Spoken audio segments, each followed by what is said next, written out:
extradición. Hernán Bermúdez Requena, acusado de formar parte de la barredora, fue expulsado de Paraguay. En estos momentos es trasladado a México. Publican la convocatoria para participar en la evaluación del TEMEC. Mañana llega el subsecretario de Estados Unidos contra el terrorismo. Muere el conductor de la pipa que explotó en Iztapalapa. Vamos con toda la información. Bienvenidas, bienvenidos.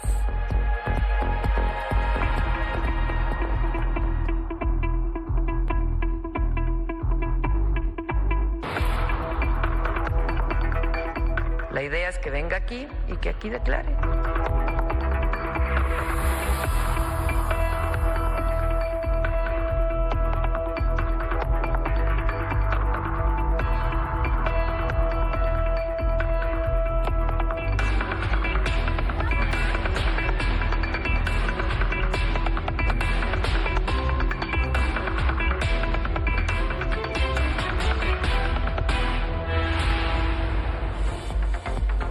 Hernán Bermúdez Requena, ex secretario de Seguridad de Tabasco, alias el abuelo o el comandante H, identificado como el líder del grupo criminal La Barredora, fue expulsado de Paraguay.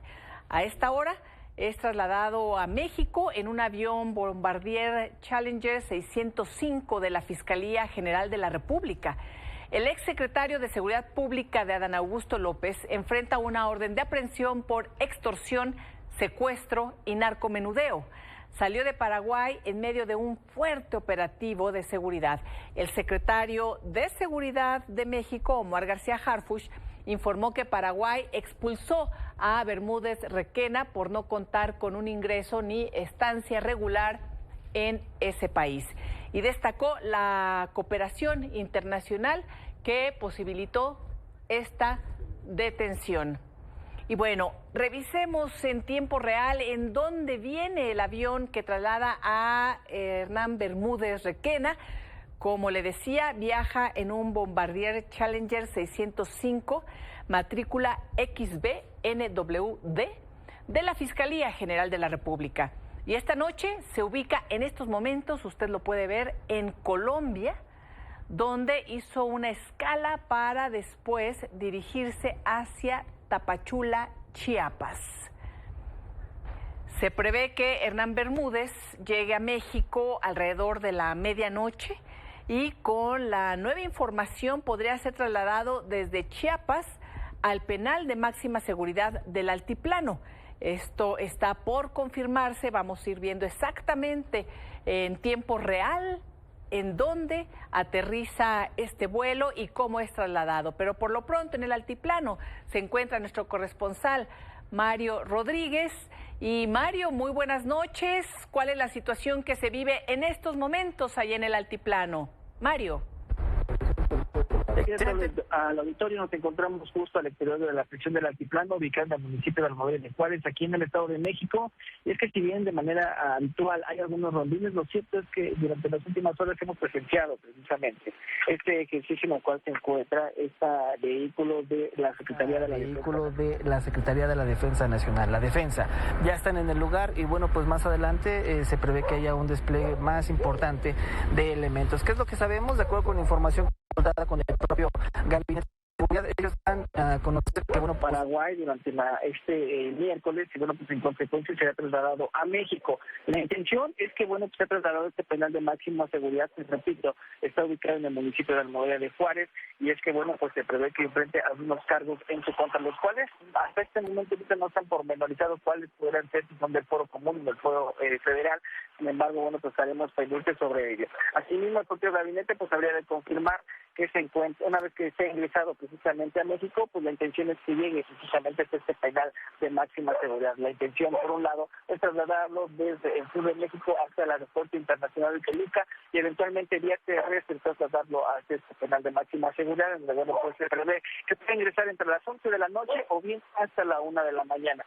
Sin embargo, bueno, tenemos pendientes sobre su ingreso, sobre este líder o este sujeto señalado como presunto líder de la barredora con operaciones en Tabasco. Muy bien, Mario. Vamos a estar pendientes y cualquier cosa estamos en contacto directo. Muchísimas gracias, Mario. Gracias, excelente noche. Buenas noches. Bueno, vamos a esperar exactamente cuál va a ser el recorrido. Por lo pronto nos indica nuestro corresponsal Mario que ya en el penal del Altiplano pues está esta presencia importante de militares. Probablemente de Colombia llegue a Tapachula, de ahí nos decía que podría ser trasladado a Toluca y después ya vía terrestre al penal de máxima seguridad. Vamos a estar ahí muy atentos. Por lo pronto lo que se sabe hasta este momento, pero es información que está en curso. Y sobre sus vínculos con Hernán Bermúdez Requena, nuevamente fue cuestionado el coordinador de los senadores de Morena, Adán Augusto López. Y nuevamente respondió que nunca supo nada de los nexos criminales de su exsecretario de Seguridad y otra vez negó estar vinculado con la Barredora. ¿Usted niega cualquier vínculo con el famoso grupo de la Barredora? Sí, totalmente. Yo no. Pues primero, en el espacio de tiempo en que se dan esos comunicados, pues yo ya no estaba de gobernador. Ante su llegada usted está tranquilo. Sí, claro. ¿Y si Bermúdez canta, senador? Pues sabe cantar, ¿no? ¿No le preocupa lo que pueda decir? ¿Pero no piensa dejar el puesto como senador? De ninguna manera. Bueno, un tema delicado e importante. Y por cierto, el general que destapó el caso de la Barredora fue removido. El comandante de la zona militar 30 de Villahermosa, Tabasco, Miguel Ángel López Martínez, alertó en julio sobre la orden de aprehensión contra el exsecretario de Seguridad de Adán Augusto López, Hernán Bermúdez Requena. Y bueno, ahí empezó todo el revuelo informativo. Hoy fue relevado de su cargo. Así lo confirmó la presidenta Claudia Sheinbaum, quien aseguró que el movimiento fue parte de los cambios que hace la Secretaría de la Defensa y no tiene que ver con lo revelado sobre los nexos criminales de Bermúdez, alias, como le decíamos, el comandante H o el abuelo. Apenas el sábado, el todavía comandante de la 30 zona militar dijo que la detención de Hernán Bermúdez representa un avance en la política de cero impunidad. Pues esa es la orden de la señora presidenta, cero impunidad. Y el PRI en el Senado presentó un punto de acuerdo para exigir que se declaren como organizaciones terroristas a los grupos del crimen organizado en México y también al cártel venezolano de Los Soles, que también tiene vínculos con los cárteles mexicanos. En conferencia, el presidente del PRI, Alejandro Moreno, Alito, aseguró que se debe evitar la colusión del gobierno con la delincuencia. Hemos presentado un punto de acuerdo, una solicitud para declarar formalmente a los carteles que operan en México, incluyendo al cartel venezolano de Los Soles, como organizaciones terroristas. Y eso se tiene que hacer y se tiene que denunciar. Esto es en consonancia con declaratorias en otros países. Lo ha hecho el gobierno de Estados Unidos, lo ha hecho Colombia, lo ha hecho Perú, y eso se tiene que trabajar para tener una mayor cooperación regional, una cooperación hemisférica y no tolerar que el gobierno haga pactos con el crimen organizado y se llene de criminales para destruir nuestro país. Y mañana, John Hurley, el subsecretario del Departamento del Tesoro para el Terrorismo e Inteligencia Financiera de Estados Unidos, llegará a México para diversas reuniones con autoridades y representantes de empresas mexicanas. Buscarán fortalecer el combate al tráfico de drogas. Tras la designación de los cárteles en Estados Unidos como terroristas, Hurley es ahora el principal vínculo con el gobierno mexicano a través de la Unidad de Inteligencia Financiera para sancionar y congelar bienes vinculados a grupos criminales. Y allá, Rafael Caro Quintero, fundador del Cártel de Guadalajara y exintegrante del Cártel de Sinaloa, volverá mañana a la Corte Federal en Brooklyn, Nueva York.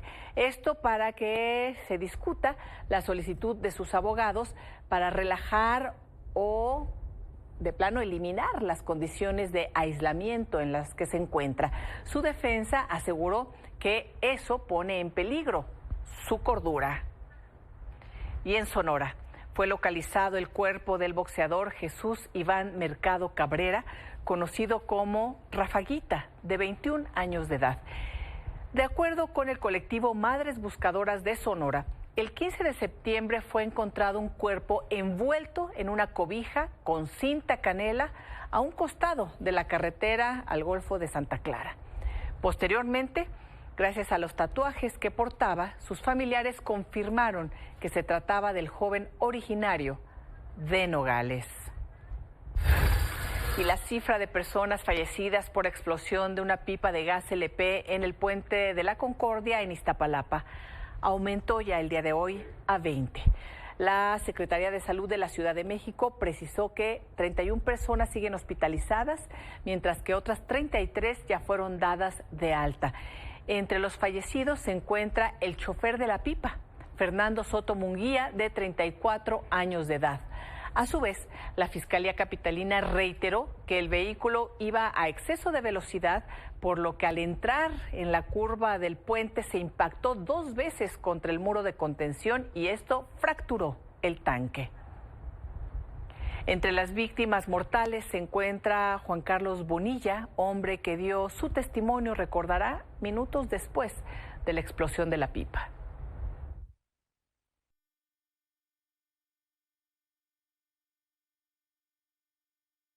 Hay gente que se quedó dentro de sus carros, te lo juro. Sí, no, se murieron adentro. Niños, no manches, niños estaban bien fríos. Pero yo no supe bien si se cayó una pipa, chocaron, no supe bien qué pedo. Dos trailers, ¿no? Esta declaración la daba Juan Carlos Bonilla Sánchez tan solo 15 minutos después del accidente de la pipa de gas LP de 49.500 litros que explotó en el distribuidor vial de la Concordia al oriente de Iztapalapa el pasado 10 de septiembre. Eran las primeras impresiones de un evento que hoy sabemos. Vecinos lo grabaron con celular y respondió algunas preguntas. Una entrevista improvisada, breve de tiempo, pero amplia en contexto. Frases cortas pero suficientes para contar el horror. Niños, ¿no? Sin camisa, con short y severas quemaduras de segundo y tercer grado en gran parte del cuerpo, en el 90 para ser exactos, en la espalda, brazos y pecho para ser precisos. Esa tarde él y su hijo Juan Ángel Bonilla Vázquez, de 21 años, regresaban de la central de abasto en vehículo.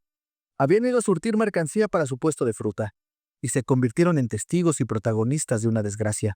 Venían de la central de abastos, habían ido a surtirse porque mi hijo es comerciante, y en el trayecto de la central para acá, fue lo que sucedió.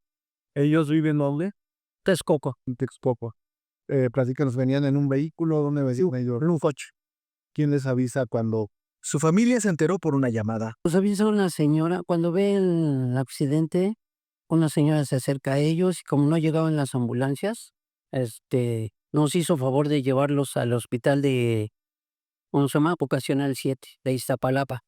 Y de ahí ya ella nos habla por teléfono y nos avisa que habían tenido ese accidente. Luego Juan Carlos fue trasladado al hospital Rubén Leñero. Luchó 3 días en terapia intensiva por sobrevivir, pero su cuerpo no resistió. El hombre de 41 años de edad, originario de Texcoco, murió el sábado 13 de septiembre, mientras que su hijo continuó en el hospital de Balbuena luchando por sobrevivir. Al respecto, el secretario general del Estado de México, Horacio Duarte Olivares, emitió sus condolencias mediante su cuenta de X. Por su parte, Nazario Gutiérrez, presidente municipal de Texcoco, lamentó lo sucedido. Y luego, mediante un mensaje, se comprometió a apoyar a la familia. Me nace y me conmueve en este momento expresar unas palabras a nombre del gobierno, a la familia, que los ponemos a sus órdenes, a la disposición. Hemos estado en permanente comunicación con la familia desde el momento que arribaron al hospital. Apolonio Jiménez, su padre, señaló que no ha tenido ningún acercamiento por parte de personal de la gasera, por lo que la familia pide apoyo a la sociedad y justicia a las autoridades. Justicia en una historia que dice, nunca debió de suceder. Darwin Méndez. Y vamos con nuestra compañera Ana Valderas, quien se encuentra en la zona 0, donde colocaron un memorial. Ana, buenas noches.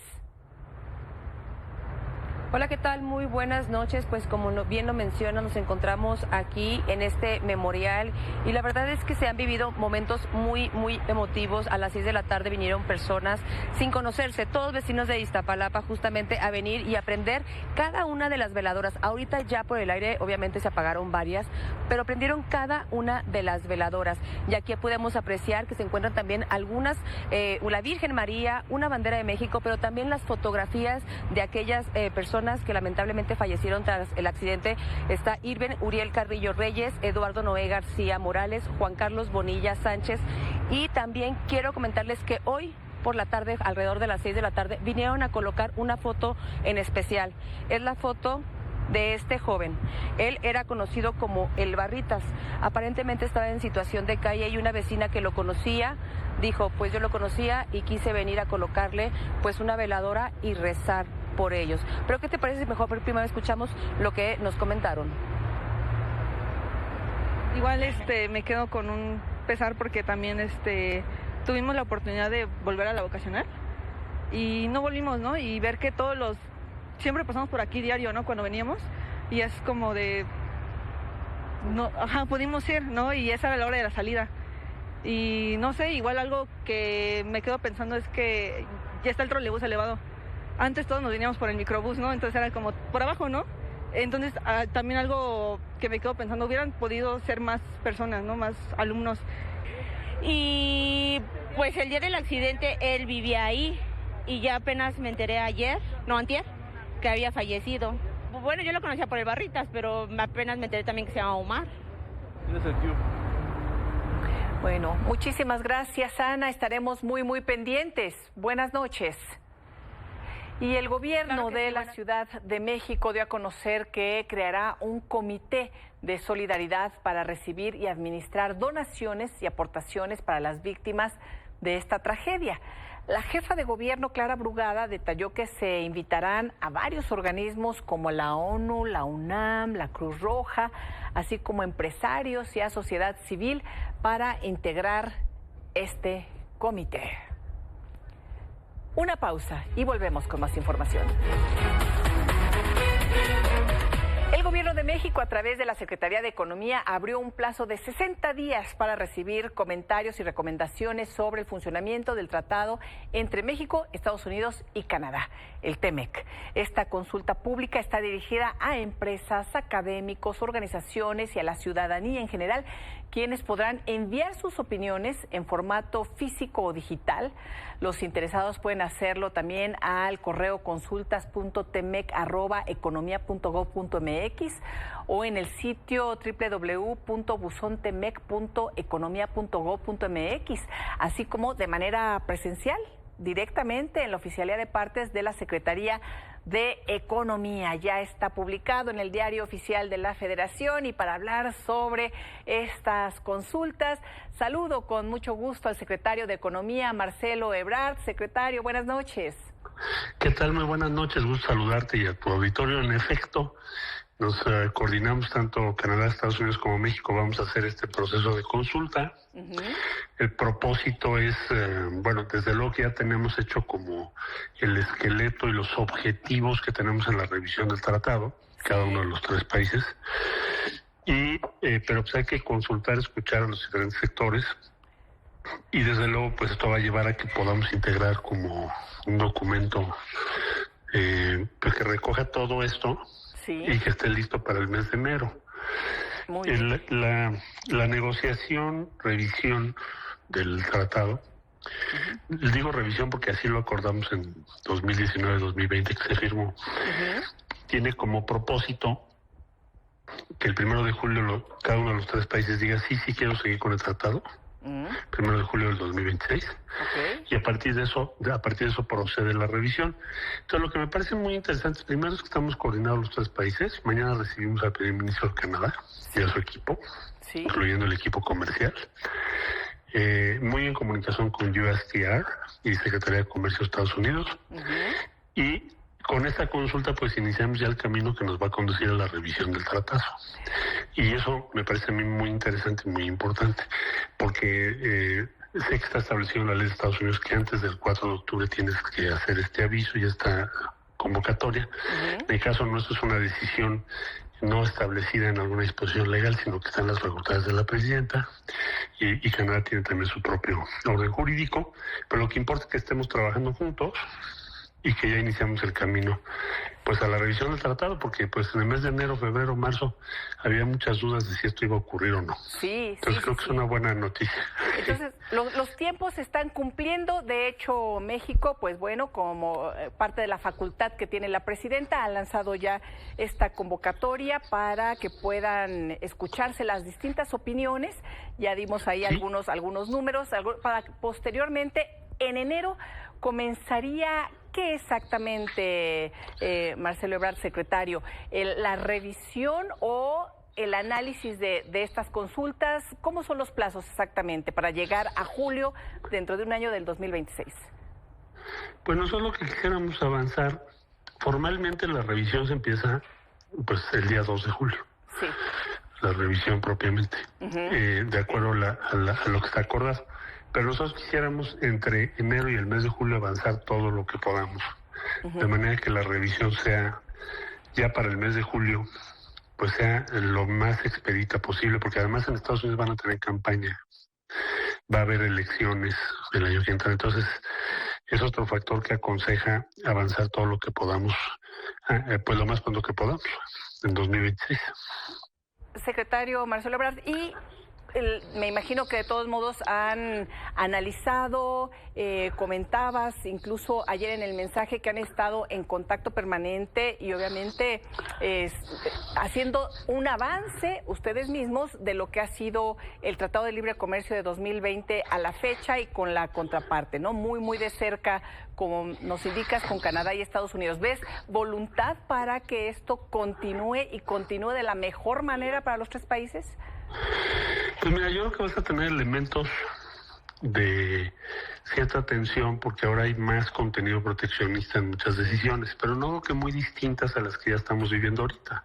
Es decir, ahorita tenemos un arancel sobre nuestras exportaciones automotrices, quiero decir vehículos terminados, de 25% con un sistema de descuento que depende de qué tanto contenido tienes de Norteamérica en tu vehículo, ¿no? Pero ya están, ese es un arancel que ya está en vigor. Y el otro del acero y el aluminio, que es increíble, nos pusieron 50% en el arancel y pues está en vigor todavía. Entonces, no esperaría yo nuevas medidas arancelarias muy distintas de las que ya tenemos ahorita. Entonces, mi escenario respecto a lo que va a ser el tratado, entiendo que va a haber temas en donde tenemos diferentes posiciones. Por ejemplo, nosotros queremos fortalecer el sistema de solución de controversias. A lo mejor ellos no son tan entusiastas en eso. El tema de las reglas de origen, probablemente quieran tener más elementos en materia laboral. Entonces, vemos que hay una serie de temas que van a plantear que no son sencillos, pero ya estás en la mesa. Lo importante es, pues ya no estaría en duda a partir de este aviso de que va a haber tratado, ¿no? Sí. Cuando hace unas semanas tú me habías preguntado, ¿y esto va a seguir el tratado o no? Bueno, ya con este aviso, pues ya estás en el proceso que nos va a conducir a renovarlo. Entonces, desde ese punto de vista, soy optimista en ese sentido. Entonces, por lo pronto, el tratado, va, están en una buena relación. Por supuesto, en este momento de muchas tensiones por estas medidas y estos impulsos proteccionistas que vamos a ver, pero bueno, estaremos muy pendientes, Marcelo Ebrard, secretario, con las propuestas que se entreguen, que se den, y puede ser toda la ciudadanía, cualquier persona interesada, o quiénes pueden mandar sus opiniones.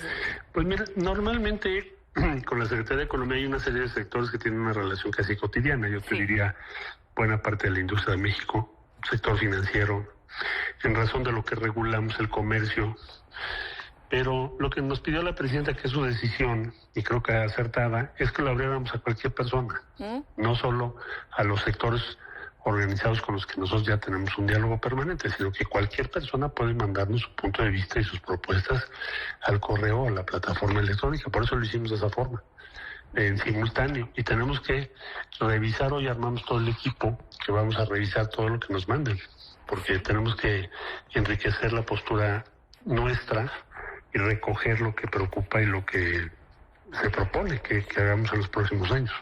Es un debate que vale la pena para todos. Sí, en un entorno nada sencillo. Mucho éxito, mucha suerte, secretario Marcelo Ebrard.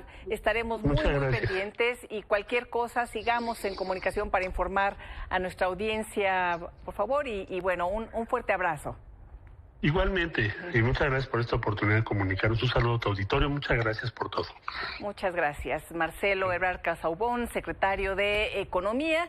Y bueno, está ya lista la invitación para escuchar todas las voces, se va a procesar y eso van a ser las fechas y los tiempos que nos ha comentado hasta el momento.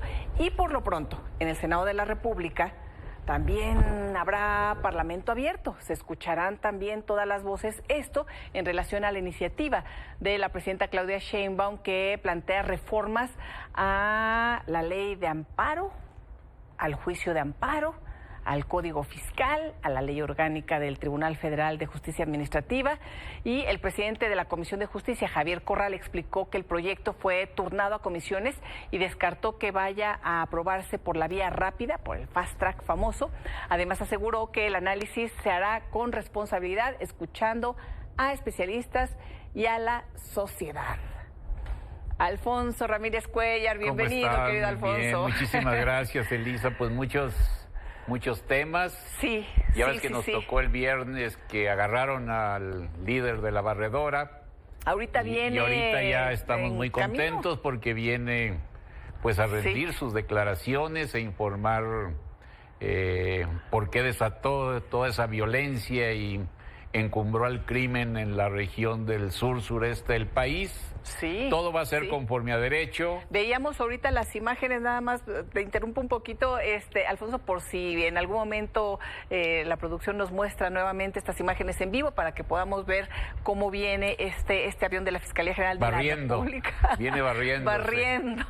Pero qué bueno que no hay impunidad y que sí, es ya un video que está muy difundido en todas las redes sociales. Sí. Y pues se va a respetar todos sus derechos, se va a actuar como dicta la justicia en nuestro país, se van a esclarecer muchísimos acontecimientos y yo creo que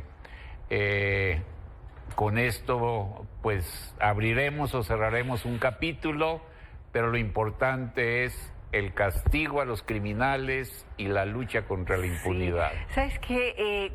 Terminar de una vez por todas con todas estas estructuras, ¿no, Alfonso? Que hacen posible el saqueo a la nación y el derramamiento de sangre, porque no únicamente la extracción de hidrocarburos por parte de este grupo criminal La Barredora, sino pues toda la inseguridad, la violencia y el sufrimiento que deja a su paso, ¿no? Sí, y además ahorita estábamos hablando de las consultas, del inicio de las conversaciones entre Estados Unidos, Canadá y México, y la verdad es que la llegada y la visita de Marco Rubio, secretario de Estado, pues sentó las bases para tener muchas expectativas favorables, porque estas conversaciones y esta decisión de revisar el tratado comercial, pues no se hubiera dado si no hubiese habido una actitud firme, contundente de nuestra presidenta de la República para ordenar la migración, para garantizar la seguridad en la frontera, y si no hubiera mostrado ante los ojos del mundo que es un gobierno con capacidad de combatir el crimen y una luchadora muy fuerte que está combatiendo día con día la impunidad, y todas estas cosas pues nos permitieron llegar ya a una nueva etapa para fortalecer la región de América del Norte. Creo que el reconocimiento a la labor de nuestra presidenta de la República fue un factor importante para que se desarrolle con mucha tranquilidad. No con mucha tranquilidad, pero sí sin grandes problemas, y que estemos seguros de que vamos a tener en julio un acuerdo comercial mucho más fuerte, más sólido, en beneficio de nuestros migrantes, porque el tema migratorio también debemos de plantearlo para que respeten la dignidad y los derechos de muchos migrantes, haya su seguridad laboral pero que haya también una prosperidad que se comparta entre los tres países. Yo creo que es muy bueno este momento que estamos viviendo y que ha anunciado el secretario de Economía. Ahora viene una etapa nueva en el Senado de la República, como bien señalabas tú. El día 15 de septiembre llegó una serie de iniciativas que reglamentan el artículo 103 y 107 de nuestra Constitución. Vamos a modificar la ley de amparo, también el Código Fiscal de la Federación, la ley orgánica del Tribunal de Justicia Administrativa, y tiene un foco de atención muy claro. ¿Qué es cuál? Que es la lucha contra el crimen organizado. Es decir, que la suspensión provisional no altere el castigo a las operaciones con recursos de procedencia ilícita, que este amparo que se garantiza y se sostiene y se mantiene no se use como un mecanismo para proteger el financiamiento al terrorismo y que no se use para la evasión fiscal. Oye, esto es fundamental, que se entienda. No es el amparo como que se renuncia al amparo como una garantía y una protección a las personas frente a la autoridad, sino es para acelerar los castigos, evitar los desbloqueos de las cuentas y los aseguramientos, y garantizar una mayor información de todas las operaciones que se realizan con dinero de procedencia ilícita. Y además hay hay otros dos elementos que es importante destacar. El amparo ya no se dará en aquellos actos que tienen que ver con los daños a la competencia económica, es decir, esta reforma también está dirigida a combatir las prácticas monopólicas que se seguían desarrollando, afectando el bienestar del consumidor y la competencia entre empresas a partir de suspensiones temporales, provisionales, perdón. Entonces esto se quita, y lo que también no desaparece, pero sí se quita la maniobra y todo el manoseo que había cuando uno tiene deudas y créditos de carácter fiscal. Oye, entonces es muy bueno, yo creo que hay que revisarlo, va a haber un parlamento abierto, pero es continuar y profundizar la lucha en el manejo de dinero criminal, manejo de dinero de procedencia ilícita, quitar todas estas protecciones que nomás alargaban juicios, nos tenían con el Jesús en la boca porque seguían haciendo operaciones totalmente criminales. Fíjate, creo que está muy claro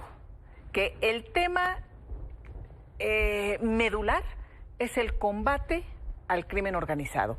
Y al dinero ilegal.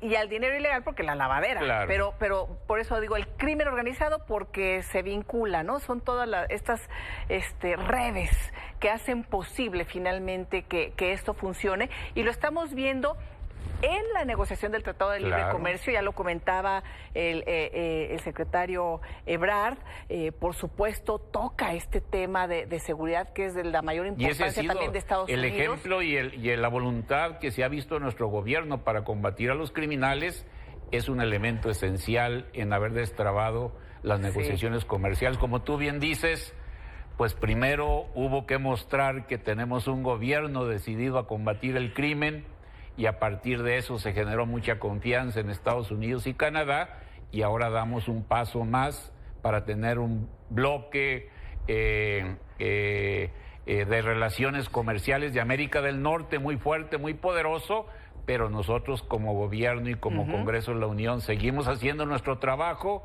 y combatiendo el dinero de procedencia ilegal. Que es muy importante la unidad de inteligencia financiera. Ya hubo también hay un cambio en este sexenio importante que esperemos se consolide, porque estábamos viendo también pues demasiada información, decíamos, y la UIF que hacía todo esto, pues por cierto, todo, con lo que empezamos, con la barredora, con las Tamaulipas, con Tabasco, con todo esto que está saliendo. Pero antes de irnos, ¿nos garantizas que el amparo, por supuesto, quieren combatir la suspensión provisional que beneficiaba a grupos del crimen organizado, a criminales? Al financiamiento del terrorismo, al lavado de dinero. Pero que no vamos a pagar justos. No. Muchísimos justos, porque el amparo es lo que nos es la ampara, garantía de valga la protección de las personas contra la autoridad. Así es. Es la no va a garantía afectar que permanece a las personas y que va a ser únicamente en esta revisión que hagan que se eviten las suspensiones que puedan beneficiar a los Está delincuentes. dirigido a 4 cosas. 1, quitar las facilidades que tenían los criminales para desbloquear cuentas. Era como un día de campo para ellos el desbloqueo de cuentas con un amparo. 2, quitar esa facilidad extrema que tenían los criminales para evitar el aseguramiento de dinero y de bienes. Aquí se garantiza que cuando hay aseguramiento, pues se va a tener que pagar también los salarios de los trabajadores de la empresa que cometió actos criminales, pero la columna vertebral del producto de una actividad ilícita y criminal, esa se mantiene asegurada. 3, se combate las prácticas monopólicas, porque muchas empresas dañaban el mercado, perjudicaban el bienestar del consumidor, simple y sencillamente porque metían amparo tras amparo. Entonces nunca llegábamos o tardábamos años en la resolución definitiva, en la suspensión definitiva.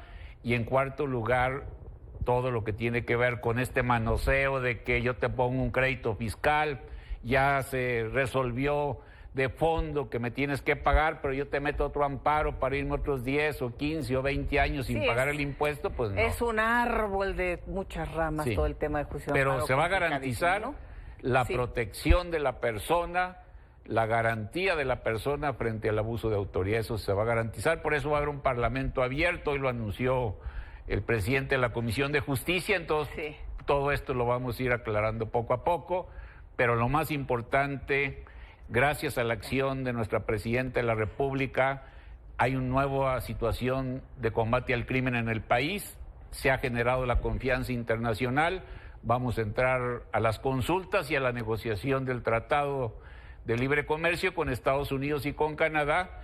En junio estaremos fortaleciendo el bloque de la región de América del Norte y nosotros continuando combatiendo pues todas las trampas en materia de lavado de dinero y dinero de procedencia ilícita. Alfonso Ramírez Cuellar, muchísimas gracias. Muchas gracias. Buenas noches. Una pausa y volvemos.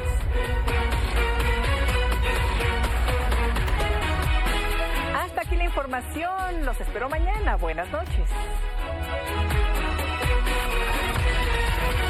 Buenas noches, soy Manuel Somoza y voy a dar mi comentario económico, financiero y de mercados del 17 de septiembre del 2025.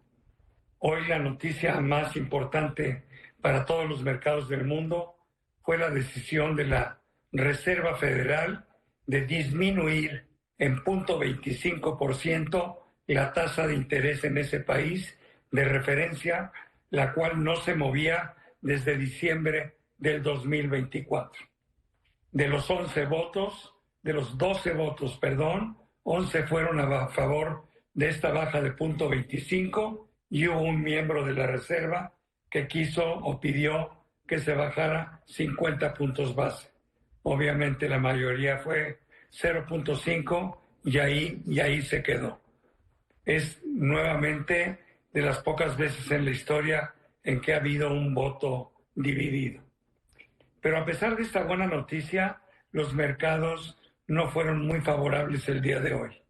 El Dow sí respondió bien con un incremento de 0.59, el S&P perdió 0.10, el Nasdaq perdió 0.33, el IPC, la Bolsa Mexicana de Valores, disminuyó su valor en 0.81, en la zona del euro